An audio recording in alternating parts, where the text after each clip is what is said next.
There's 3 versions of you that exist at this very moment in time. I'm not talking like multiverse of madness kind of situation, Doctor Strange situation. Literally 3 versions of you. Crazy. I know. Let's talk about it.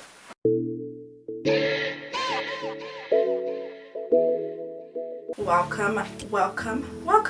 So today, obviously, like I said, I'm going to be telling you guys about the different concepts of the self, and it's going to include a little bit of congruence like I talked about last week. So a little bit of history. What are the different selves? I have to read off the screen because this is way too long to me to memorize, and I'm not an actress. Baumeister, I think that's how you say it, 1999.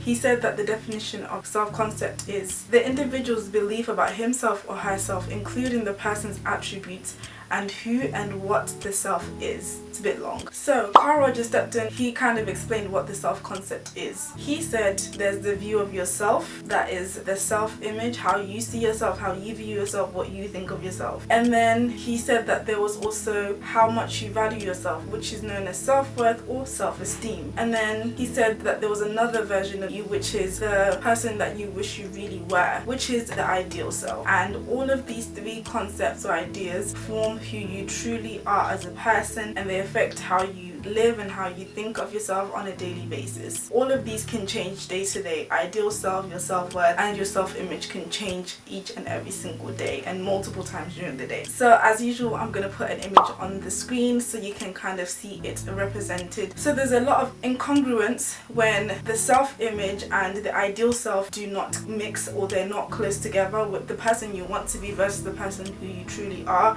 not a close match. Then there comes a lot of problems. There comes a lot of maybe low self-esteem. There comes a lot of maybe dislike towards yourself, self-hatred, a lot of doubt, a lot of low confidence. Whereas the closer that your ideal self and your current self are, the better you feel, the happier you are, and the higher self-esteem and self-worth and self-value and so on and so forth. So the diagram that I put earlier here explains that very well, and it shows that very well. Unfortunately, a lot of us are not our ideal selves. We're not where we want to be in life. We're not really fully fulfilled. We're not exactly the person we'd love to be, because a lot of us are healing, a lot of us are growing, and you know, you learn something new about yourself every day as well. So there's also that. So like I said before, it causes a lot of problems: mental health illnesses, lack of motivation, self-hatred, reduced self-esteem, and so on and so forth. That's why it's said that comparison is the thief of joy, because when you compare your self-image to your ideal self and it's so far apart, then you feel depressed within yourself. You feel like, why is the self-image not the ideal self? So the goal is to ultimately get the ideal self and the self-image to align as much as possible. Oh my gosh, I still can't believe you haven't subscribed yet. Why haven't you even liked the video?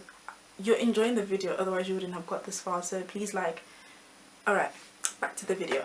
So, how can you increase the congruence within your self-concept, the 3 selves? First thing, do less comparison. Stop comparing yourself to people. If it's because of social media and the people that you follow that make you feel bad about yourself, you go on social media, you see people that look a certain way, that live a certain way, and it makes you feel like crap, unfollow them. And if you can't unfollow them, mute them. Yes, you can do that on Instagram. You can mute somebody from your stories, from your timeline, everything, without having to unfollow them or block them. And spend more time focusing on the good things about yourself. Even if there's not anything there that you can think of, ask people around you about the positive things about yourself. Write on a post-it note, put it on a mirror, and believe in yourself and tell yourself the good things about yourself. Second of all, reduce the pressure to be your ideal self. It might be just that the ideal self that you have is not realistic, it's not attainable. You've probably created a very, very unrealistic version of the ideal self, which might not be possible. Maybe you might need to change your ideal self and downsize your goals about who your ideal self is, so that they're easier goals to reach. And not even necessarily downsize, but maybe just do it step by step so that it's easier to attain the ideal self, rather than saying, I must come from here to here. Maybe put 10 steps instead of 2 steps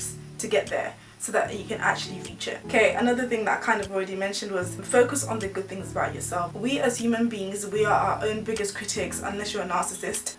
We are our biggest critics. It's easy for us to think about the negative, focus on the negative, and to be very, I guess, humble, but at the same time depreciate ourselves a lot. So try to focus on the good things that you are good at, the things that you like about yourself, the features that people compliment you the most on. I know there's a lot of times people used to compliment me on my nose and my lips, and I've never really liked my my lips, but people are like, you have nice lips. So I was like, oh, okay, I guess I do, thank you. So now I'm like, okay, maybe my lips are nice. There's something people see that I don't see, but that's also, I think, added to my self-value and my self-worth as well. Last of all, make practical efforts to become your ideal self. A lot of the time we sit in our self-image, but we don't actually work on becoming the ideal self. So if that means working on your anger issues by going to therapy or anger management, do that. If it means going to the gym and actually changing your diet, do that. If it means calling your friends more often so you can be a better friend, so you can have that close sisterhood or that close brotherhood that you desire, then make more effort to call and text your friends and to meet up with your friends. If it means waking up 1 hour earlier, do that. Practice, take time, wake up 10 minutes earlier, and then 20 minutes earlier, and then 30 minutes earlier until you get to an hour. Practice being more patient if that's what you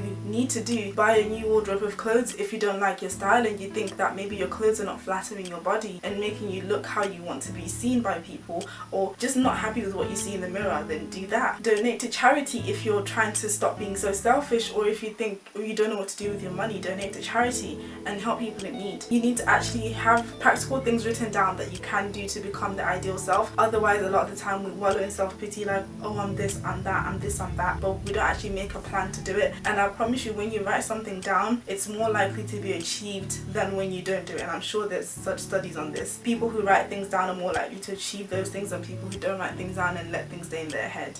And we live in such a busy world that if we don't write things down, the chances of us getting around to it is going to be very, very minimal. So cheers to becoming our ideal selves, and cheers to loving our current selves and our self-image, and in boosting our self-esteem. And please, please, please don't forget to subscribe, don't forget to like, leave a comment. I'll see you guys in the next video at 12 p.m. Bye.